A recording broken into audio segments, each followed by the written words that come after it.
When does consensual sex become rape? The Delhi High Court recently observed that having sex with a woman on the false promise of marriage would be considered as rape. This observation was made while rejecting the bail application of a man whose wife had accused him of premarital rape.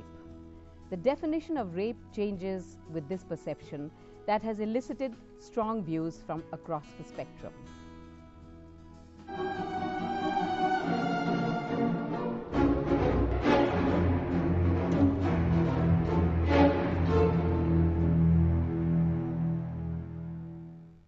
Hello and welcome to Gender Discourse. I'm Sohela Kapoor. My distinguished panel that will debate the issue today includes Khadija Farooqi, human rights activist; Kusum Sharma, advocate, Delhi High Court; Swaroop Sarkar, founder member, Safe Family Foundation, working on men's issues; and Smita Bharti, theatre and social activist who heads the NGO Sakshi and who has written extensively on sexual violence against women. Welcome to all of you.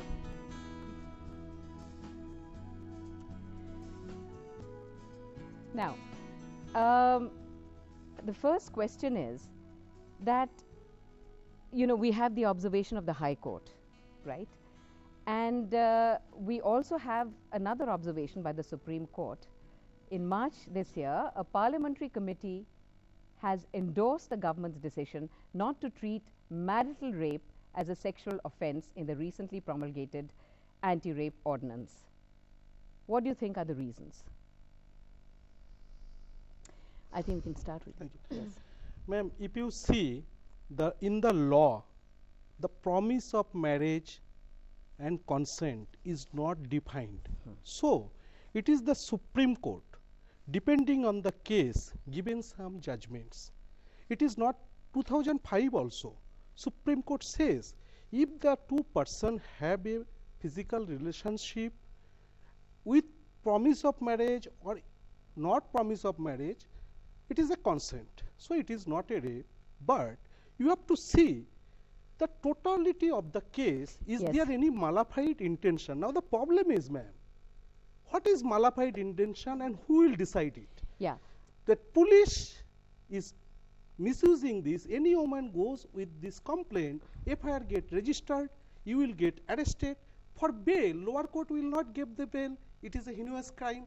So, the powerful like Madhur Bhandatkar can go to the Supreme Court, get the stay, but a poor man gets stuck, he will be in the jail. Okay, I just wanted to read out an example.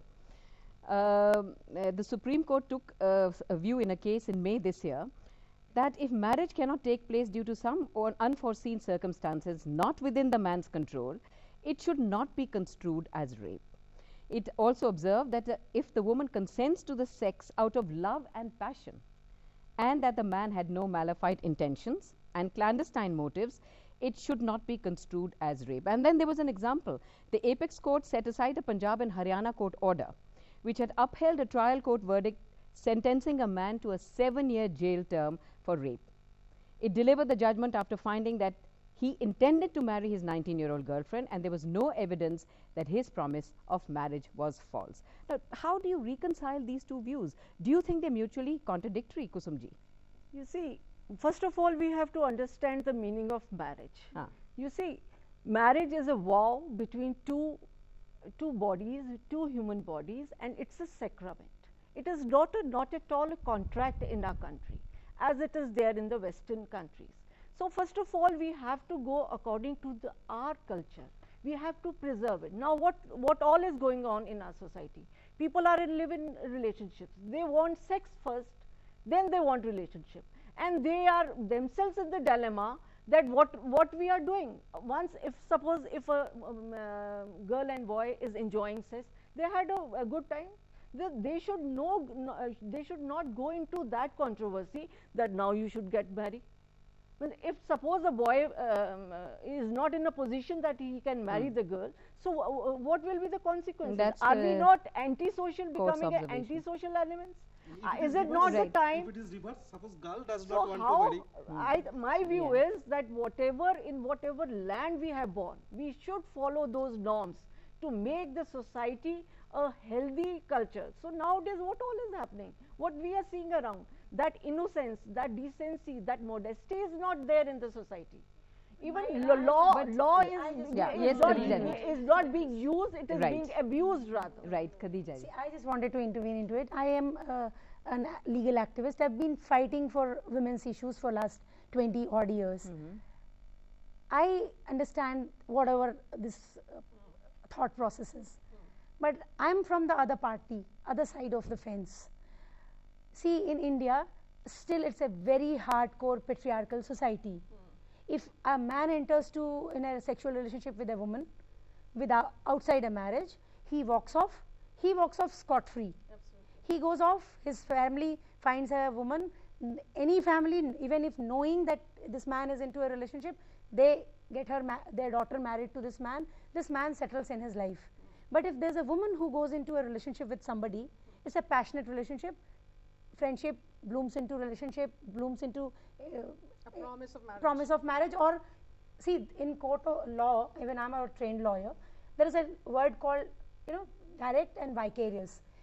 See, if in an Indian society, if a man and woman decide to live together, there's a vicarious understanding that we are couple. And if we are couple, in Indian custom, I'm taking quote of her, in Indian custom, a man and woman together, it's not a recent thing. It's been ages where men and women were living outside marriage.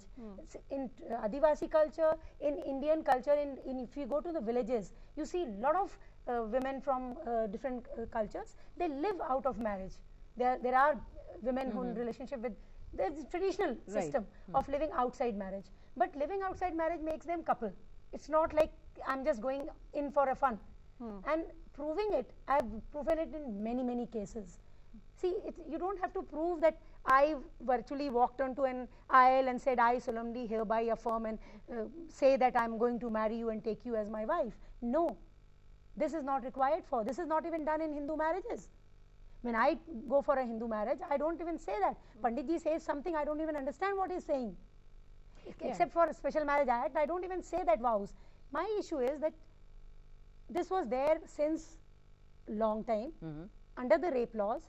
If I give my consent under a consideration that, okay, fine, I'm going into this relationship up to this extent because I believe that relationship has matured to a certain level where I'm going to spend the life with this man. And that's why I go to an extent to have a sex with this man. And if that man reverts back, like Supreme Court gives every day, how many judgments? All my learned lawyers know. So many judgments. There are positive judgments to one side and the same judgment will be negative to the other side, other party. So all judgments can be interpreted. All judgments can be interpreted in different manners. So there is one judgment which says that the woman they have to prove that there is a relationship, but there are so many judgments where they say that if a woman and man has moved into a relationship where they are living like a man and wife, and that has to be considered as marriage. So like if I am living with a man, young girl and young boy moved in a house living as a man and wife, if in one law, Domestic Violence Act, it considers it as a relationship equivalent to marriage, then if I am living in under a relationship equivalent to marriage and if one party walks off, then it's a denial of marriage. And it comes to denial of consent. No, then it doesn't so my mean consent that was we should for take law in our hands when there are norms. Otherwise, we will be in a barbaric society. Indian the culture, future of our country is the very so-called bad. Indian culture is based, like what culture she is talking of, where women should be subjugated, subsidized, husband subservient, husband has the right to rape her. I'm talking this culture is not an Indian culture. Yeah, just a minute. I just wanted to. Compatibility. We'll get back to that. But it's interesting, that observation, Smita. But how do you prove that the man, if you go back to the observation, how do you prove that the man promised marriage? And how do you prove that the woman actually gave her consent out of love and passion? It's not about proof. It's really not about proof. It's a relationship. And actually, what is the purpose of a law?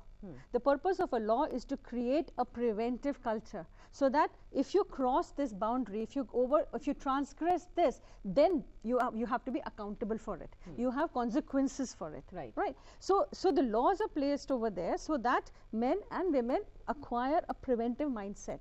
Okay. So a man has to be accountable for what he is promising. If this gate was to be opened up, can you just imagine what kind of you know, the catastrophes that are going to be coming in if the gates are opened up like that? Here I would like to mention, ma'am, see, law changes with the time. Absolutely, I agree with you. See, today, if you go to the Crime Bureau report also, 4,000 boy had been suicide for the rejection from the girl side also. So, when a woman is walk out from the marriages, what will happen? That we are not calling rape. The issue is what is called rape. What is the law of the land? If without consent. Now, the definition of the consent, lawmaker failed to define in the law properly.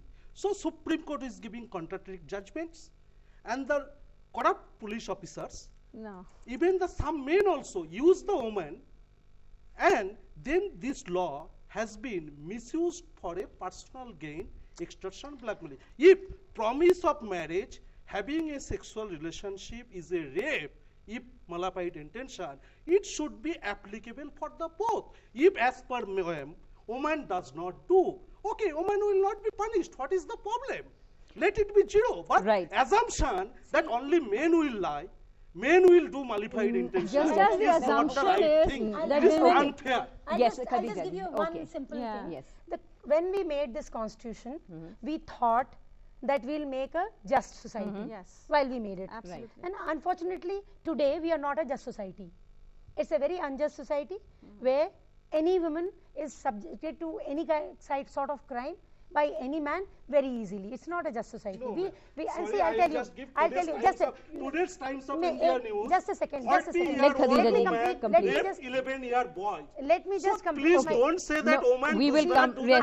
One second. Let's Khadija complete. We will come to you. My sentence was this: that Constitution believes in principle of doctrine of differential treatment. Right. So people who have been for centuries put behind SC/STs, women, children, Muslims, vulnerable groups. So they have to be protected in certain manner. Right. Till today, the society, till today, when we were making amendment to sexual assault sections of IPC, nobody is willing to bring the marital rape into the prison. That is something that we are going to discuss after this very brief break.